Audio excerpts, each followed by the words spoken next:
काल तुमच्या पुढे आले, त्यांनी एक षड्यंत्र त्यांच्या दिलदार शत्रूबरोबर बसवून रचलं होतं.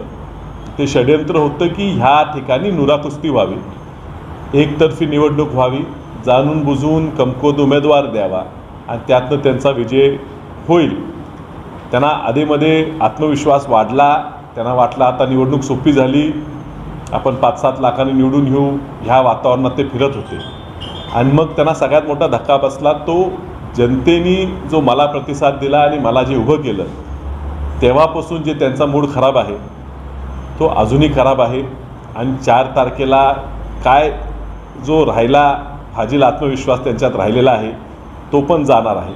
मला त्यांची खरंच मनापासून काळजी वाटते. ज्या पद्धतीनं अजूनही त्यांचा राग अहंकार हा येतोय बाहेर. निवडणूक झाली, आम्ही लढलो,